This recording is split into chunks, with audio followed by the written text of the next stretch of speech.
The next morning, Liz is woken early. There's a yammering and a bustling from the caravan outside. She looks over at Yusan, but he isn't there. She sees him standing at the entrance to his tent. She gets out of bed and stands beside him. It's barely dawn and very cold. She shivers. "What is it?" she asks. "Listen," says Yusan, and he points to the city. Liz looks in the direction and hears bells ringing, large bells with deep tones. "Something has alarmed the emirs," says Yusan. "The guards will be up and ready. Who or what are they looking for?" "I wouldn't know," says Liz. "I think you do," says Yusan. He holds up Liz's satchel with the jewellery inside. "The whole city will be looking for you. The guards will search far and wide. Even if we set off early, too early to get ready, they will come after us in case you have hidden yourself here. They'd be right." He scowls at Liz. "I don't want the guards here." "Sorry," says Liz. She hugs Yusan's large arm, but Yusan shakes her off. "Many of my people sell things that are illegal. If the guards search for you, they'll find all of our goods. They will take some of us away for execution. Liz, you have condemned some of my men to death. They will know this, and they will curse me for letting you into my bed." This isn't going the way Liz had dreamed. Yusan continues, "I'll have to give these gems to the guards as a bribe." Caravaneers approach with their scimitars drawn. Their faces are angry. "I'm going to hand you over to the city guards to save the lives of my people. I don't think the emirs will be lenient. I'm sorry it has to end this way. Liz Carter." It was at this point when Liz's dream starts to go badly wrong. She wakes up. She isn't in a tent in a desert. She's in a damp forest on a hill. She sits up and looks around. She is never so glad to see the familiar faces of her brother and her companions. Hello everybody and welcome back. Right, we're at the bottom of this steep slope and we have some dense forest to get through, which is at the base of a cliff. The cliff is 120 feet high and it's got two caves in it. The first one is what we have been told by the two old women is the cavern of steam weevils. We wanted to know what a steam weevil was, and I'm sure you do too. A steam weevil is indeed a new monster. And steam weevils are tiny flying insects that thrive on the intense heat and pressure of the subterranean areas of geothermal activity. There was absolutely nothing in the description of this cave or of a steam weevil that we were given that makes it remotely appealing or even interesting. As we pass by, there may be one or two errant little steam weevils buzzing outside the entrance to the cave. We'll pass that one by. And we are going to go to the second cave, which is the cave of the ogres. Or ogre, we only think there is one. And this is where we come in. And immediately we are hit with a thick door. Liz is going to try and listen at the door. She doesn't hear anything, which is quite odd because the people who are inside here are making quite a rambunctious racket. So we try the door and it's barred. Okay, well this leaves us with an awkward situation where we have to knock on the door of an ogre's cave, and that truly seems to be the only thing we can do.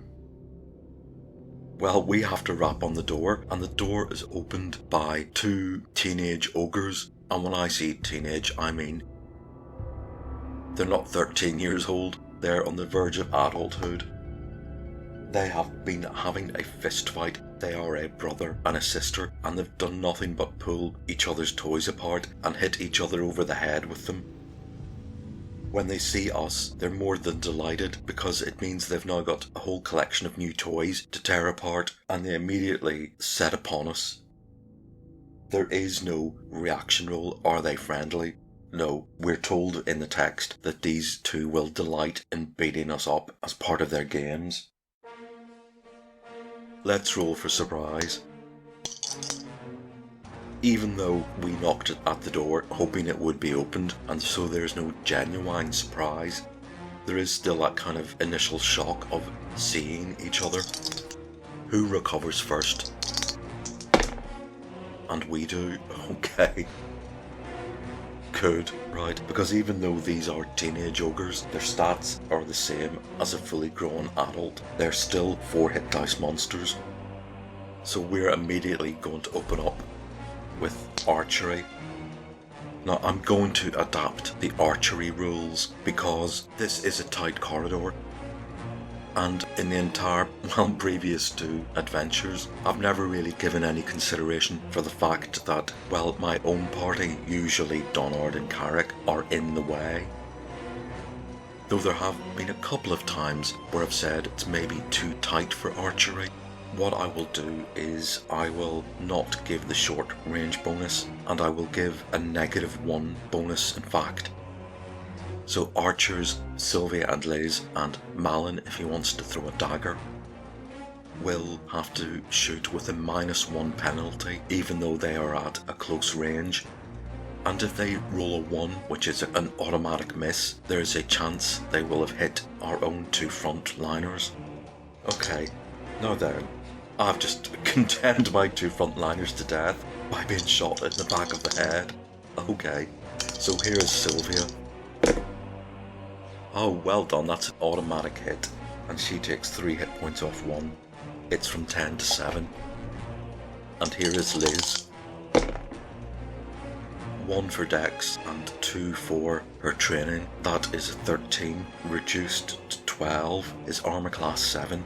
And they have armor class 5. Is Malin going to throw a dagger? Oh, why not? And he throws them, and he throws it in the back of somebody's head. Right, I'm going to say that there's a 50% chance that has hit Donard. That was 2 points. If he throws 50 or under, he's hit Donard in the back of the neck. Oh, and he throws a 66, so it bounces off our cleric's helmet. Right. Well, it's nice to put a new rule to the test. We have melee. Right. Donard easily hits. Not the best damage, but he has got such good. He's got a Warhammer +1, 1 strength bonus, and 2 for training. 1 ogre is from 7 to 2, and the Carrick is on the other one.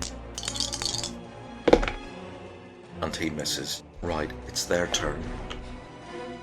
And they have a THAC0 of 15. I'm going to try and use the THAC0 system for monsters rather than these hit tables, especially since anything above 4 is actually off this table. So they do 1d8 damage, and they need a 15 or more to hit Donard. I think it is 16. Oh dear. And they need a 14 to hit Carrick. They have hit hard. Right. Round 2. I need to throw a percentage roll, because these 2 adolescents have parents, and there's a 10% chance that the adults will come in. They don't.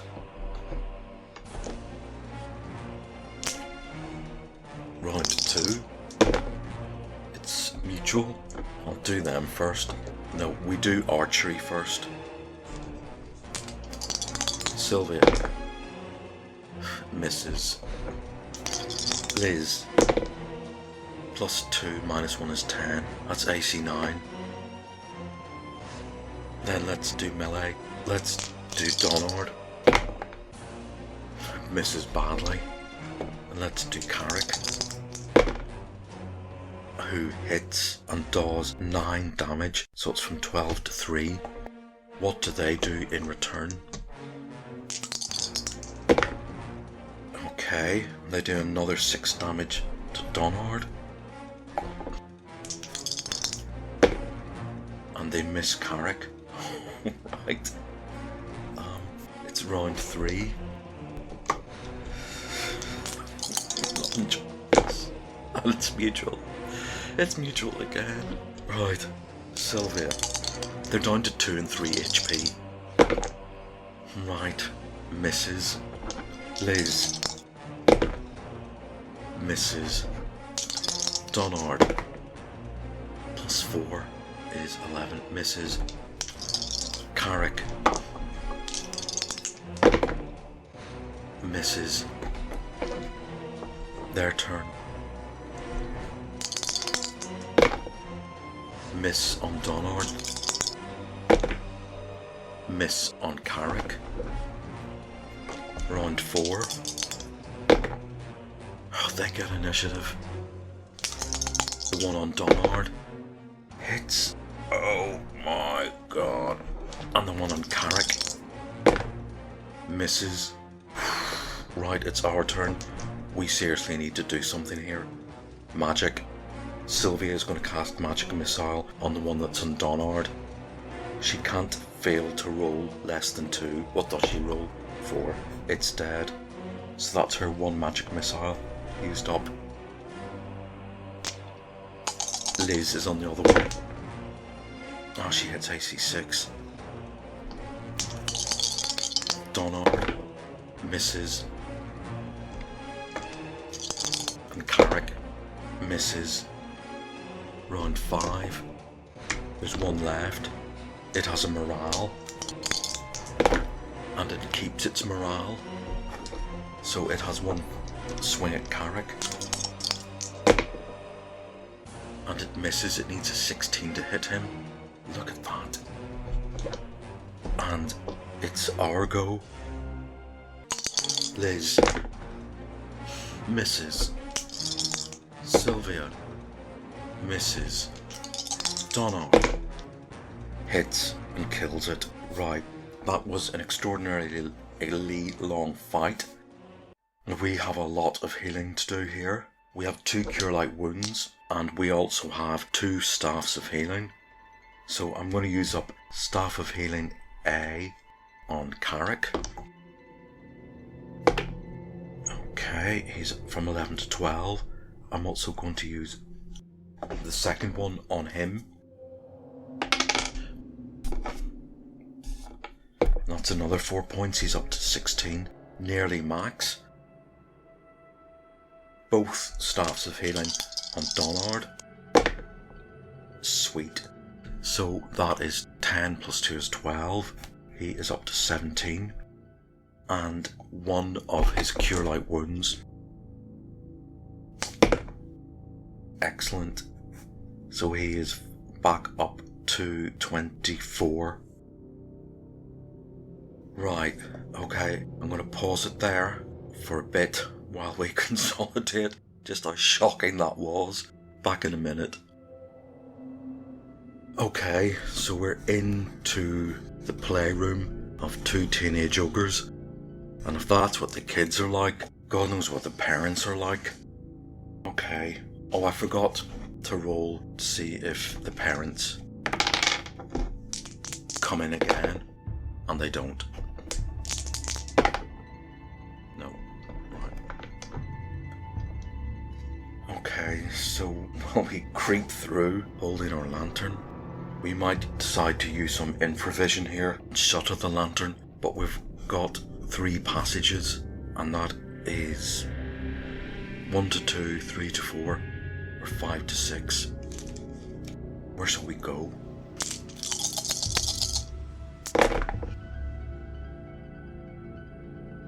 Malin and Carrick want to go west. Donard and Sylvia want to go east. And Liz wants to go south. She has the deciding vote. So it's 1 to 3 or 4 to 6. So we go this way. Okay, and we're going to let our 2 demi-humans walk forward in the dark. And they come to an open area with 2 doors. One on the left and one on the right. So Liz is going to listen at both those doors. Always remember, from their point of view, they have no idea that this door opens up either into a room or an entire labyrinth. So listen at door F. She doesn't hear anything. And door G. She doesn't hear anything. Carrick tries the doors. They're locked. Can Liz pick the lock? She's going to try F. She does pick the lock at a roll of 23. She's also going to check it for traps. And she's confident there are no traps. Carrick opens the door. This is a storage room. We're told that the key on the ogre's belt opens this storage room, but we have a canny thief, and there's a chest which is padlocked. So we'll check the padlocked chest for traps. She doesn't find any traps. Can she open it?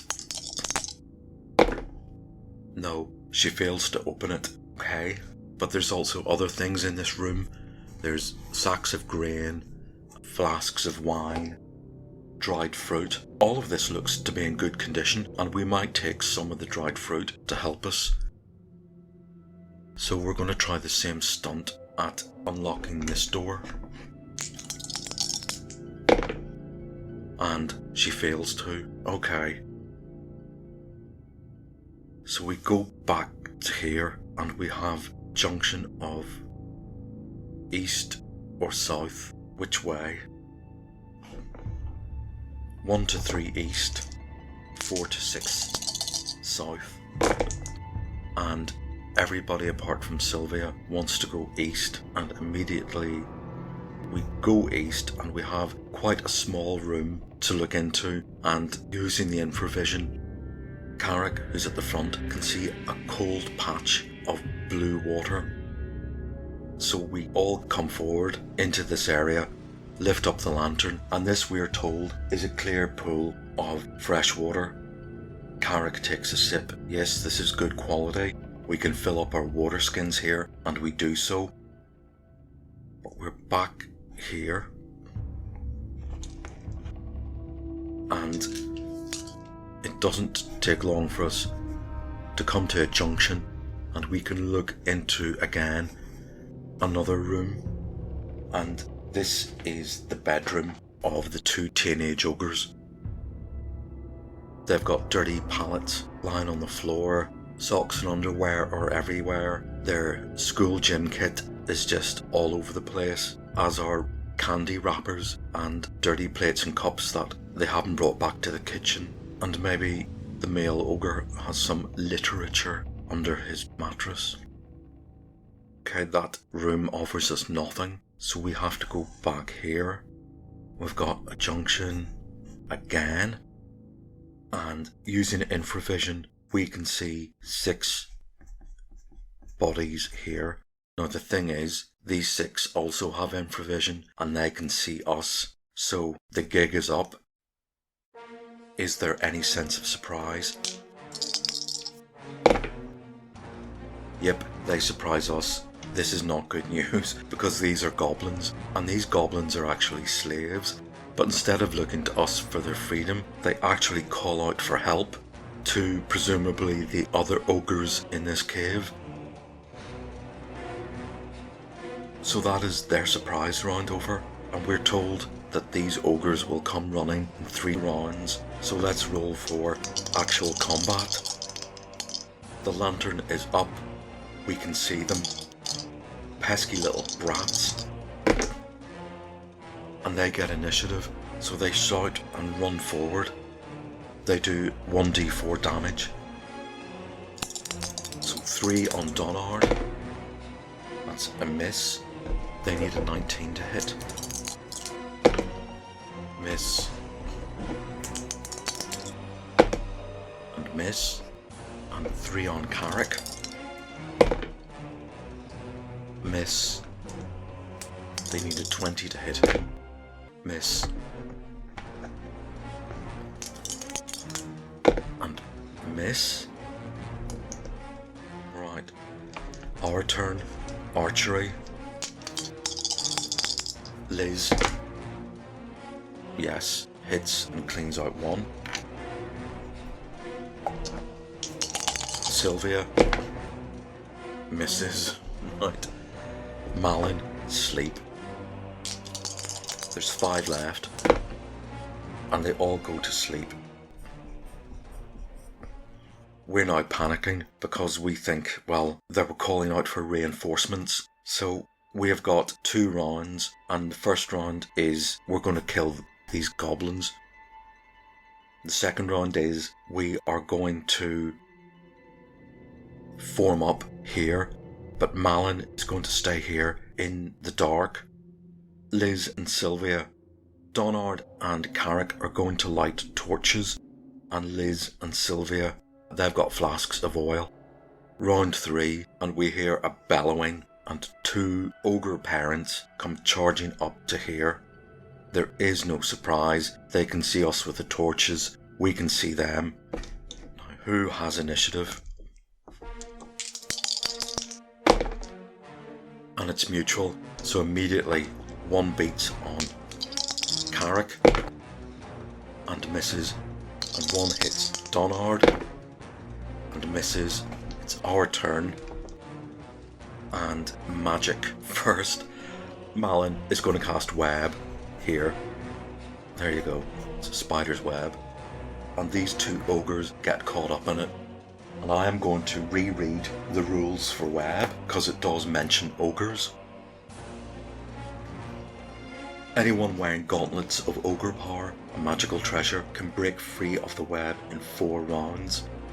A giant and other creatures with great strength can break through in 2, so I'm going to assume that they will be trapped for 4 rounds because gauntlets of ogre power presumably make you as strong as an ogre. So what are we going to do in our first round? We can't melee them, or we would get caught on the web. We have no idea how long they would be held, so I think we're going to assume that we're going to continue on with our original plan. And that was to throw 2 flasks of oil into the web and then set it on fire. So that is our round. Okay, so the web is cast. That is round 1. Round 2, because this is a missile round, we're going to throw the oil. I'm going to say it's an automatic hit. You'd have to be pretty damn useless, unless anyone throws a 1. They didn't. And then we're going to torch the web. Now we're told the web will burn through in 2 rounds. Let's see what burning oil does. The oil also burns for 2 rounds. They're going to take a lot of damage for 2 rounds. They're going to take damage from the burning fabric of the web and the oil. So it's 1d8 each for the oil, and it's also 1d6 for the burning web, and they're going to do that for 2 rounds. 1d8 and 1d6 for the ogre dad. Nice one, he does 13 damage. He's from 26 to 13. The ogre mother does 9. She's from 18 to 9. Sylvia and Liz in round 3, they're going to equip their bows. Carrick and Donard are going to equip melee, and Malin is going to run. Round 2, which is the final round of the damage, the ogre dad takes another 10 damage. He's down to 3. And the ogre mother takes another 3 damage. She's down to 6. Round 5. Who gets initiative? We get initiative. Right. Sylvia misses. Right. Liz hits. Well, does she? She doesn't get her short range bonus, and she loses 1 for cover. That is 13. Down to 12. Plus 2 for her training is 14. She hits AC 5. They have AC 5. She kills the mother ogre. Donard misses, and Carrick hits and cleans out the dad ogre. We're all going to gather here and take a breather. Right, okay, we have a rather charred mess here. I don't know what the old women are hoping for, but the ogre's head is going to be rather cooked. We'll send people off to explore the rest of the cave while Carrick does the dirty deed with his sword and puts the ogre's head in a sack. The rest of the team explore room E, which is just a bedroom with a huge concrete bed in it. We also find a bunch of keys on the ogre dad, and they open up this room, which is another storeroom with some grain, a barrel of pretty bitter wine, and some more dried fruit. And we get to open the locked chest in this room here. And it contains 500 gold pieces, 1000 silver pieces. And here's another typo. 4 gems worth 300, 250. That's 3 gems.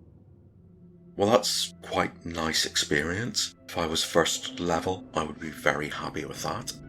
Now, just as a review of this cave, we've done it, we've completed it. I'm not sure if I overcooked this web by using 2 types of burn damage. The damage from the oil and the damage from the burning web. Well, your thoughts below. And the other thing, which is pretty remarkable, is the amount of damage we took from these 2 teenage ogres here, right at the beginning. The first time we met ogres was level 3 of Castle Mistmere, and we fought about 4 of them and got rid of them taking little to no damage. Yet these ones hit hard enough that were we level 1, they would have cleaned out 4 of our party with 4 single hits. Clearly the first ogres we met in Castle Mistmere, that fight went really well. Yet at the time I thought, oh, this is just how the game works. Well, there you go. What a contrast.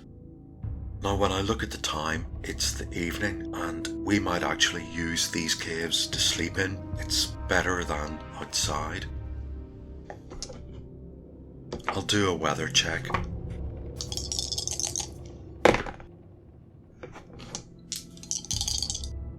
Uncertain. Leave. Okay, the weather's neither here nor there. So we'll sleep here for the night and I'll do a wandering monster check. And there isn't anything. So we get up the next morning and we're here. We cannot climb this cliff. We don't have enough rope. So we have to make our way through this dense forest, up this slope and back to this path, which will involve about 5 wandering monster checks plus a 6th and a 7th. And I will do that next time. So until then, see you.